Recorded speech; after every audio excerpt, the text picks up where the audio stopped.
আসসালামু আলাইকুম। আশা করি সবাই ভালো আছেন। আগামীকাল শুক্রবার মার্কেট বন্ধ।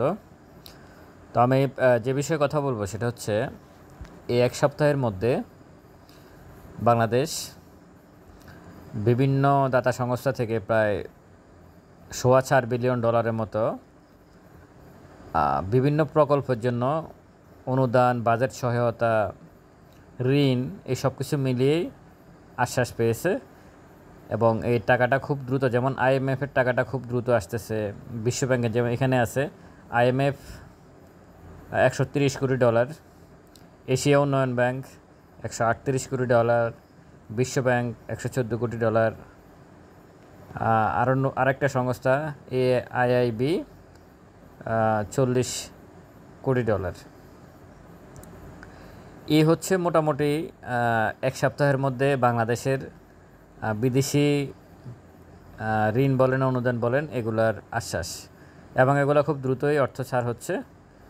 অর্থ উপদেষ্টা একটা কথা বলছিলেন যে নির্বাচনের একটা রোডম্যাপ তৈরি হয়েছে, সেই জন্যই দাতা সংস্থাগুলা অর্থ ছাড় করতেছে। হ্যাঁ, এটা ঠিক যে একটা নির্বাচন এখানে খুবই জরুরি ভিত্তিতে দরকার, নির্বাচনের বিকল্প অন্য কিছু নয়। যদি এইভাবে চলতে থাকে, এখন যেভাবে দেশ চলতেছে, তাহলে কিন্তু একটা সমস্যা দেখা দিবে। দীর্ঘমেয়াদী যদি এইভাবে দেশ চলে তাহলে একটা সমস্যা দেখা দিবে। তো আশা করা যায় যে খুব দ্রুত একটা নির্বাচনের দিকে দেশ যাচ্ছে। নির্বাচন কমিশন এবং প্লাস বিভিন্ন রাজনৈতিক দলও যেভাবে প্রতীক পাচ্ছে, প্রতীকের জন্য আবেদন করতেছে, নিবন্ধন ফিরে পেলো, প্রতীক ফিরে পেলো, সব কিছু মিলিয়েই, এবং দাতা সংস্থাগুলো আমরা হয়তো ওইভাবে নাও জানতে পারি যে আসলে দেশের রাজনীতির অভ্যন্তরে একেবারে গভীরে কী ঘটতেছে, কিন্তু যারা এখানে ঋণ দিচ্ছে তারা ঠিকই জানতেছে যে পরিস্থিতিটা কী, যার কারণেই তারা এই ঋণের অনুমোদনগুলো ছাড়, মানে বারবারই তারা ছাড় দিচ্ছে নতুন করে। তো এক সপ্তাহ, এটা একটা রেকর্ড যে এক সপ্তাহের মধ্যে $4.25 বিলিয়ন ঋণের আশ্বাস পেয়েছে বাংলাদেশ। এটাতে আমাদের যে উন্নয়ন খাতগুলো আছে তারা এর যে এই সংস্থাগুলো যে ঋণ দেয় এরা কিন্তু খাতভিত্তিক, মানে আপনাকে এমনিতেই দিয়ে দিল, ব্যাপারটা এমন না আপনি যা খুশি তা করবেন, ব্যাপারটা এমন না। আপনাকে বলে দিবে তারা কোন কোন খাতে তারা দিয়েছে এবং সেই অনুযায়ী কাজ হচ্ছে কিনা। যেমন আমাদের বাজেট সহায়তা যেটা দিয়েছে এটাখানে আমাদের রিজার্ভ, বাংলাদেশ ব্যাংকের যে রিজার্ভ অলরেডি $27 বিলিয়ন উপরে আছে। এটা অনেক বড় একটা বিষয় হয়ে দাঁড়াবে, রিজার্ভ অনেক বাড়বে। তো সুতরাং আশা করি অর্থনীতির যে বিষয়গুলো সেগুলো আস্তে আস্তে আস্তে আস্তে কিন্তু বাড়তেছে, এটা পজিটিভ দিক।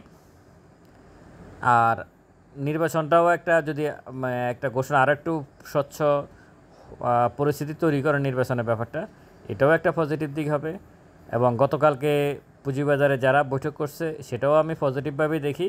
যদিও এরকম বৈঠক অনেক হয়েছে, এখন আবার বাংলাদেশ ব্যাংকের সাথে সিকিউরিটি এক্সচেঞ্জ কমিশন সহ একত্রে একটা টাস্কফোর্স গঠন করেছে, সেটাও পজিটিভ। সব কিছুই পজিটিভ, তবে সেকেন্ডারি মার্কেটের শেয়ারের দাম বাড়তেছে না, এটা হচ্ছে নেগেটিভ। বাংলাদেশের এই মুহূর্তে প্রায় সমস্ত কিছুই পজিটিভভাবে দেখা যাচ্ছে। অর্থনীতি যা যা বলেন, এবং আমাদের দৈনন্দিন জীবনের যে জিনিসপত্রের দামগুলো বলেন, সেগুলোও কিছুটা সহনীয় পর্যায়ে আছে বলে আমি মনে করি। কিন্তু একমাত্র বাংলাদেশের পুঁজিবাজার আসলে তার ক্রান্তিকাল পার করতেছে। একটু অপেক্ষা করতে হবে, আপনারা যথেষ্ট অপেক্ষা করছেন। আপনারা অন্তত, আমি বলবো, যদি ফ্লোর প্রাইস হিসেব করে তাহলে 4 বছরের কাছাকাছি হয়ে গেছে। এখানে আসলে খুব বেশি কিছু কেউ করতে পারে নাই, এটা সম্ভবও হয় নাই একেবারে। যদি কেউ যদি এক স্টেট কয়েকটা ফান্ডামেন্টাল স্টকে যদি থাকে, তাহলে তারাই শুধু জেনে শুনে বুঝে সময় অনুযায়ী, সময় উপযোগী অনুযায়ী যদি কেউ এন্ট্রি নিতে পারে, তার ট্যালেন্ট মানে কে কাজে লাগিয়ে, তাহলে শুধু তারাই কিছুটা হয়তো প্রফিট করতে পারছে। এছাড়া গড়ে বেশিরভাগ ক্ষুদ্র বিনিয়োগকারী, শুধু বিনিয়োগকারী কেন, বড় বড় মার্চেন্ট ব্যাংক, ব্রোকারেজ হাউসগুলো, আপনারা দেখতেই পাচ্ছেন মিউচুয়াল ফান্ডগুলো, তাদের তো টোটাল টিমই থাকে। পুঁজিবাজারে বিনিয়োগ করার জন্য মিউচুয়াল ফান্ডগুলোর একটা টিম থাকে, সেখানে চার্টার্ড অ্যাকাউন্টেন্ট থাকে, FCA করা লোক থাকে, বিভিন্ন ধরনের ব্যাকগ্রাউন্ডের লোক থাকে। তো তাদের EPSগুলো দেখেন কী ভয়ঙ্কর অবস্থায় খারাপ। তারা গত বছর ডিভিডেন্ড অনেক মিউচুয়াল ফান্ড ডিভিডেন্ড দিতে পারে নাই। তো তারাও তো ক্ষতিগ্রস্ত, প্রত্যেকেই ক্ষতিগ্রস্ত।